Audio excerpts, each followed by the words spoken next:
Next, we have, I think Timothy is joining us as the next presenter, and it looks like you're on and audio is ready to go. So take it away.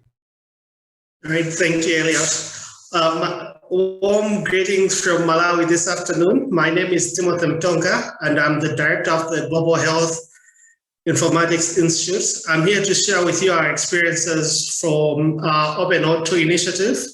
OpenO2 began as a knowledge base to make knowledge on oxygen concentrator repairs available freely and readily.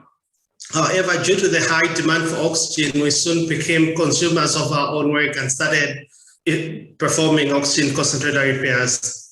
Next slide. A little bit about our context. In Malawi, oxygen therapy is usually provided through oxygen concentrators and oxygen cylinders.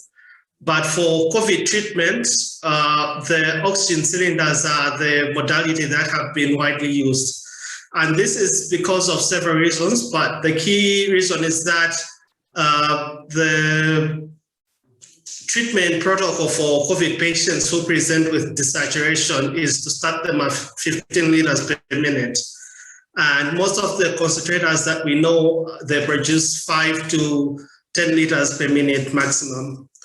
So we know that as patients are weaned off from the high flow of oxygen, they can potentially be put on oxygen concentrators. However, our experience has been that clinicians have mostly stuck to using oxygen cylinders. And this is because over time, oxygen concentrators haven't been routinely maintained, and this has made clinicians to be skeptical of the oxygen concentrators and the oxygen that they produce, even though we know that use of oxygen cylinders in this process may not be the best use of the oxygen. So to address this gap, we sought to improve the supply of oxygen by repairing oxygen concentrators. We started with what is already known, and we looked at this 2020 report that was done by Pt.5. They were looking at the different biomedical equipment that was available within the country, and they also looked at oxygen concentrators that were available. They found that there were at least 310 oxygen concentrators that were labeled as non-functional.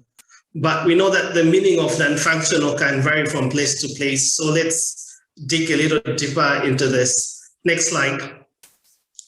We classify oxygen concentrators as being in one of these 4 categories. The first category is where they're producing greater than 82% oxygen purity. The second category is oxygen concentrators that are in use but producing less than 82%. The third group are decommissioned oxygen concentrators that are sitting in some workshop awaiting repair. And the fourth group is what we have called oxygen concentrator graveyards. And these are oxygen concentrators that have been stacked away, waiting to be sold off. So in response to this, to address the gap in oxygen, we launched OpenO2 Mobile, which is an initiative where we bring biomedical technicians and equipment and supplies to the different health facilities. This was established because we know that people can't easily bring their broken oxygen concentrators to a central location. So with our mobile workshop, we have teams of 4 that go out to the different health facilities. And our plan is to visit at least 2 hospitals in every district and all the central hospitals. Next slide.